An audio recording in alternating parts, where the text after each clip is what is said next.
नमस्कार साथियों, हम सीख रहे मेजरमेंट एंड मेजरिंग टूल्स और आज का हमारा टॉपिक है ट्राई स्क्वायर, जिसे कि हिंदी में गुनिया कहा जाता है। ट्राई स्क्वायर बेसिकली एक तरह का चेकिंग टूल्स होता है।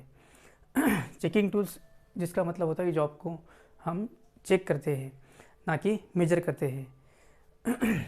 मेजरमेंट यानी कि हम जॉब का साइज़ चेक करते हैं उसके अकॉर्डिंग हम 5 mm 10 mm उसको ऐसा मेंशन किया जाता है।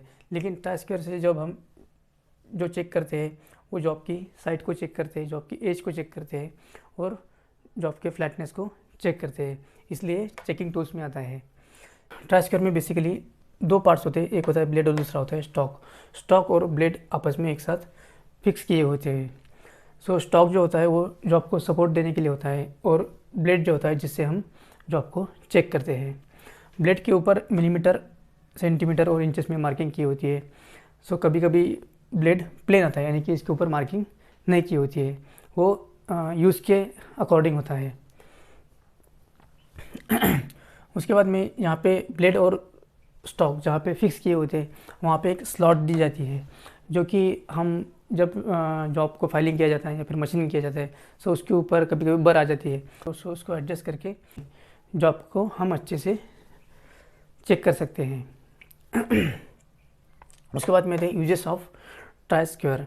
ट्राई स्क्वायर का यूज़ जॉब को 90 डिग्रीज़ में, जॉब की साइड को, जॉब की एज को 90 डिग्रीज़ में चेक करने के लिए किया जाता है। जैसे कि यहाँ पे दिखाया गया है, एक जॉब है और ये ऊपर में एल टाइप में ऐसे ट्राई स्क्वायर लगा है, जो कि ये जो कॉर्नर है इसको हम 90 डिग्रीज़ में चेक करने के लिए ट्राई स्क्वायर का यूज़ करते हैं। दूसरा आता है कि to check flatness of the surface, जो कि जॉब का ये सरफेस होता है, यानी कि ये वाला पार्ट। इसको चेक करने के लिए भी ट्राई स्क्वायर का यूज़ किया जाता है। उसके बाद में आते हैं कि ड्रॉ, जॉब के ऊपर में लाइन को ड्रॉ करने के लिए ट्राई स्क्वायर का यूज़ किया जाता है। जैसे कि ये पे जॉब है और इसके ऊपर में इस साइड को पैरेलल यहाँ पे लाइन खींची जाती है, इसके लिए भी इसका यूज़ किया जाता है। उसके बाद में आते हैं कि जॉब को हम जब भी मशीनिंग करते हैं या फिर फाइलिंग करते हैं उसको वाइस में या फिर किसी भी होल्डिंग डिवाइस में हमें होल्ड करना होता है। उसको होल्ड करने के लिए, उसको सेट करने के लिए हम चेक करते हैं कि जॉब को 90 डिग्रीज में सेट किया गया है कि नहीं। उसके लिए भी हम ट्राई स्क्वायर का यूज़ करते हैं। उसके बाद में आते हैं मटेरियल्स में ट्राई स्क्वायर जो होता है वो हार्डन स्टील से बना हुआ होता है। और साइज़ की अगर बात की जाए ब्लेड की, इसकी जो ट्राई स्क्वायर की जो साइज़ होती है वो साइज़ ब्लेड की ओवरऑल लेंथ से, यानी कि यहाँ से यहाँ तक, ना कि यहाँ से यहाँ तक, पूरी ओवरऑल लेंथ यहाँ से यहाँ तक की काउंट की जाती है, जिसमें कि 100 mm होता है, 150 mm होता है और 200 mm होता है। और ये जो ब्लेड होता है इसकी जो मोटाई होती है, जो थिकनेस होती है, वो जो यानी कि ये वाला पार्ट, ये वाली साइज़ जो होती है वो 1.5 mm होती है। उसके बाद में आती है एक्यूरेसी में प्रति 10 मिलीमीटर की लंबाई में ट्राई स्क्वायर की एक्यूरेसी 0.002 mm तक होती है। उसके बाद में आते हैं कि टाइप्स ऑफ ट्राई स्क्वायर के प्रकार कौन कौन से होते हैं। इसमें एक तो फिक्स ट्राई स्क्वायर होता है, दूसरा एडजस्टेबल होता है और एक मास्टर ट्राई स्क्वायर होता है।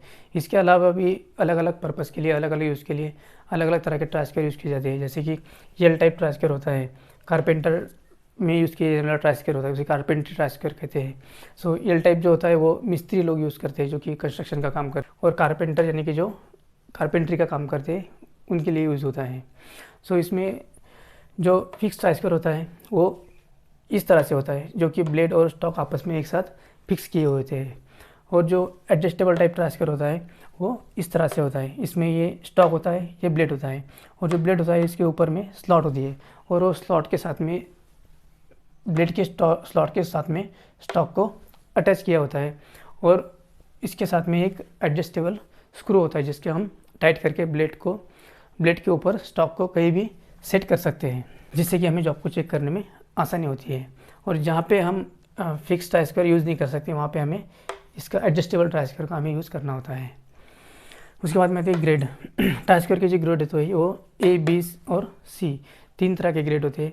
जो कि C टाइप का जो C ग्रेड के जो ट्राई स्क्वायर होते हैं वो जनरल यूज़ के लिए, यानी कि वर्कशॉप के जनरल पर्पज़ के लिए यूज़ किए जाते हैं।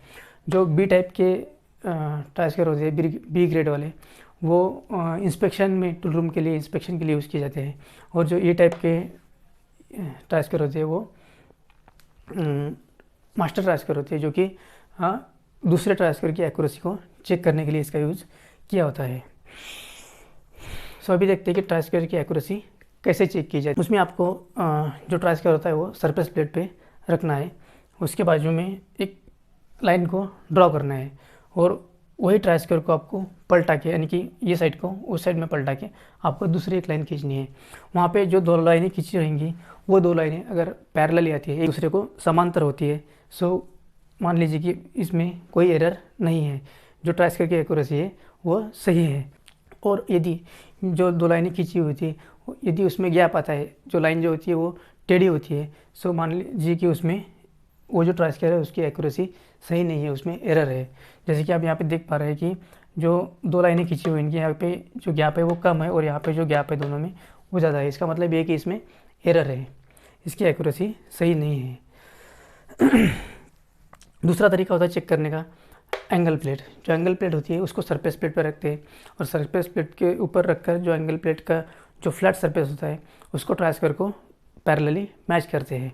पैरेलली मैच करने में पैरेलली मैच करने के बाद अगर दोनों एंगल प्लेट का सरफेस और ट्रांसफर की एज अगर पैरेलल होती है, अगर सिमिलर होती है, सो उस केस में ट्रांसफर की एक्यूरेसी सही है। और अगर उसमें गैप होता है तो ट्रांसफर की एक्यूरेसी सही नहीं है। उसके बाद में मास्टर ट्रांसफर का भी यूज़ ट्रांसफर की एक्यूरेसी चेक करने के लिए किया जाता है। उसके बाद में आते हैं प्रिकॉशंस, कि ट्रांसफ़र का यूज़ करते समय हमें कौन कौन सी प्रिकॉशंस लेनी है, किन किन चीज़ों का हमें ध्यान रखना होता है। उसमें तो सबसे पहले आता है कि ट्रांसफ़र को हमें कभी भी कटिंग टूल्स के साथ मिक्स नहीं करना चाहिए। दूसरा आता है कि ट्रांसफ़र का यूज़ हमें जॉब को चेक करने के लिए या फिर जो पर्पज़ है उसका उसी के लिए करना चाहिए, ना कि किसी हैमर की तरह या फिर किसी स्क्रू ड्राइवर की तरह। सो उससे क्या होता है कि हम अगर हैमर की तरह उसका यूज़ करते हैं तो उसकी एक्यूरेसी कम हो जाती है। अगर स्क्रू ड्राइवर की तरह किसी स्क्रू को टाइट करने के लिए उसका यूज़ करते हैं तो उसकी जो एज होती है वो ख़राब होती है, जिससे कि हमें एक्यूरेसी नहीं मिल पाती। उसके बाद में होता है कि ट्रांसफ़र को कभी भी यूज़ करने से पहले और यूज़ करने के बाद में क्लीन करके रखना चाहिए। और ट्रांसफ़र को कभी भी ग्राउंड फ्लोर पे गिरने से बचाना चाहिए। तो यही था आज की वीडियो में। अगले वीडियो में देखेंगे कि मार्किंग एंड मार्किंग टूल्स क्या होते हैं। सो मिलते हैं अगले वीडियो में। धन्यवाद।